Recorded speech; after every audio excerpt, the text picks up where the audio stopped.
Religious violence between the Burmese Buddhist majority, Rohingya Muslims and other ethnic groups has existed for decades in Burma, if not centuries.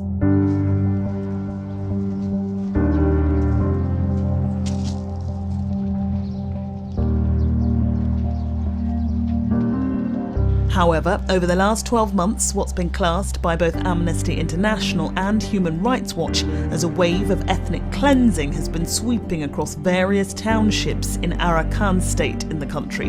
The United Nations estimates that around 140,000 people have fled widespread oppression and brutal violence to makeshift refugee camps, with many dying unnecessarily.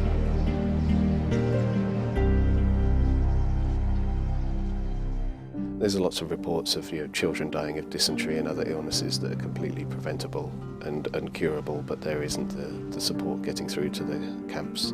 The majority of people are still living in makeshift camps, meaning shelter made out of straw, wood, some rice bags and some plastic sheeting on rice paddies, on areas which are anyways prone to be flooded. I can't believe that British government and the rest of the EU countries turned a blind eye against this situation in Burma and prioritize trade and investment.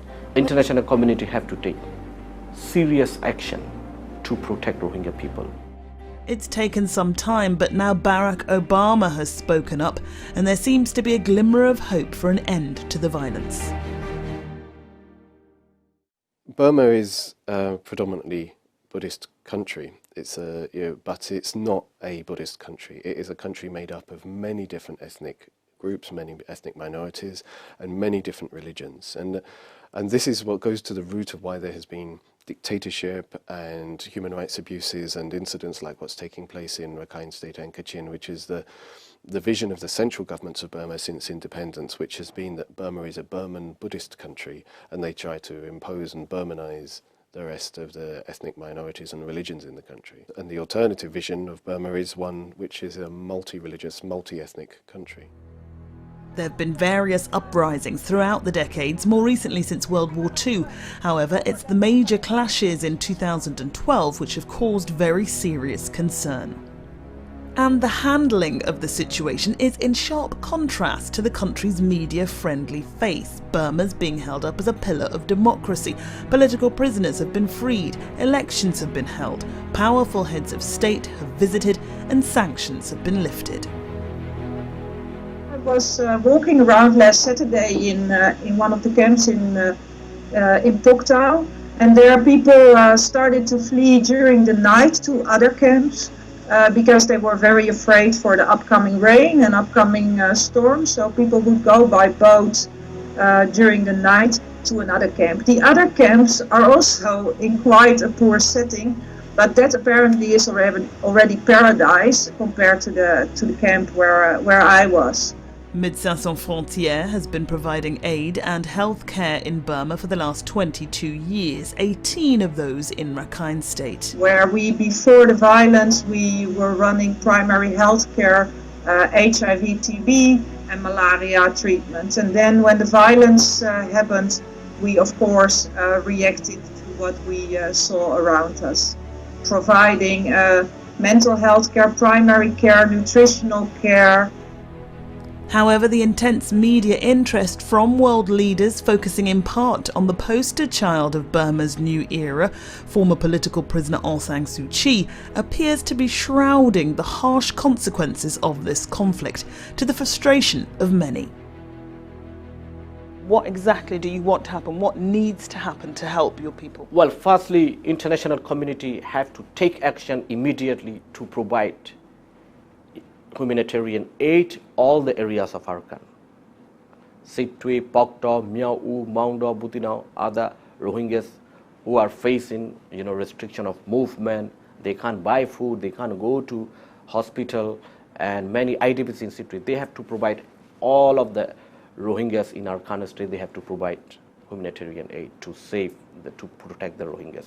Secondly, international community, including EU, UK government and US government, they have to support UN Commission of Inquiry crime against humanity and ethnic cleansing is taking place in Arakan state against the Rohingyas. There need to be justice and accountability to bring those, perpetrators to the justice. It's claimed that much of the violence stems from decades of oppression against the Rohingya people by security forces and the police, so almost endorsed by the Burmese government. The following footage contains intense scenes of graphic violence.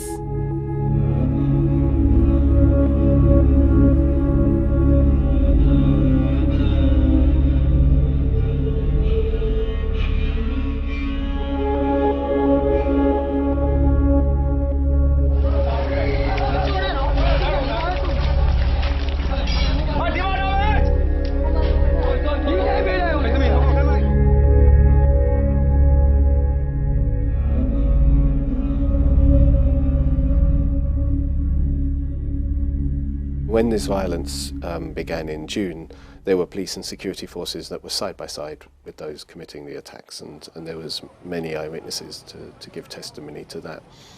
Then you've seen the violence that happened in October.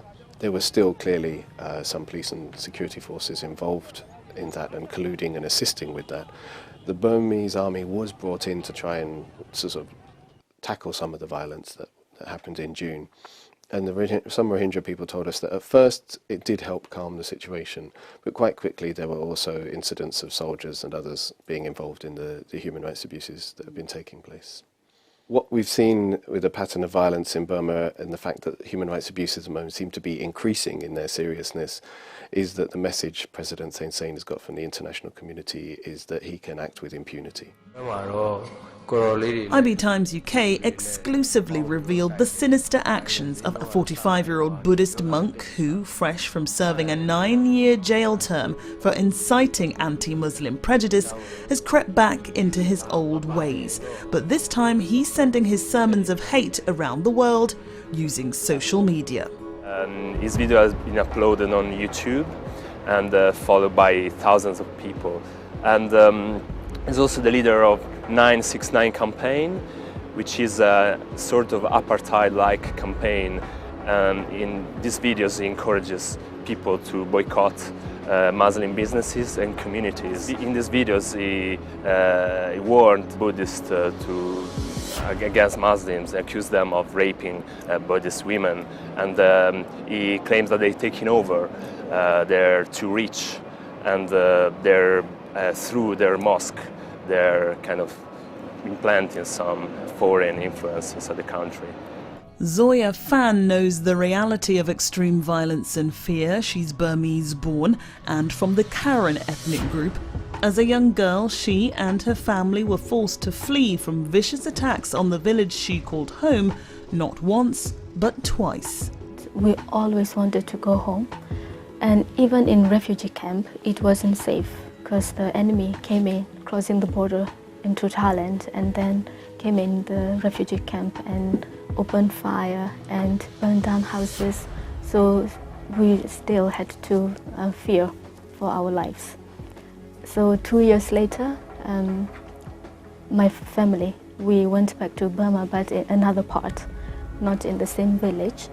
And one day when I was doing my schoolwork, it was homework for my exams, final year exams. And I was studying, and suddenly I heard mortar bomb exploded. And my mother called out every one of us. She said, "Run, run, everyone who had to run. We are under attack," she said. So again, we were fleeing for our lives. I still remember children were crying, older people were begging for help, and the situation was very chaotic and very worrying. And we ended up again in refugee camp in Thailand. How strange do you think it is that Aung San Suu Kyi and her fellow activists are not being at all vocal about this situation? Well, Aung San Suu Kyi and their party, the MPL, they're looking to take power in 2015 national elections. She recently appeared in a military parade side by side with the same people that jailed there for 20 years. So of course, they're trying to get the majority of votes in 2015, and they don't want to disappoint the Buddhist majority in the country. Many close to the heart of the violence in Burma find the wall of silence from Aung San Suu Kyi deeply upsetting. We did campaign to release political prisoners, including Aung San Suu Kyi, and other Rohingya organizations around the world. We supported her. We supported human rights and democracy for Burma. We feel that we belong to Burma. We are a part of our country. Why they are neglecting the Rohingya people, it is very tragedy. And now, the most influential of world leaders, Barack Obama, has told the president of Burma that the violence must stop and Muslim communities should be included in the political process. I also shared with President Sein our deep concern about communal violence that has been directed at Muslim communities inside of Myanmar.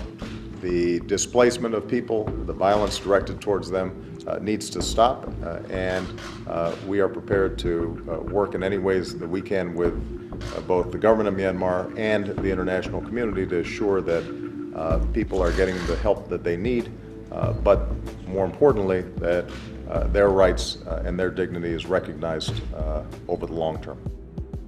And no one can give us an indication of what ethnic communities in Burma want more than anything else for the country than Zoya, a former refugee. What we need to see in Burma in the future is where everyone can have freedom of expressions, not just some people in central Burma, but everyone, regardless of our race, our ethnicities, our gender, our religion. Everyone are equal and treated equally.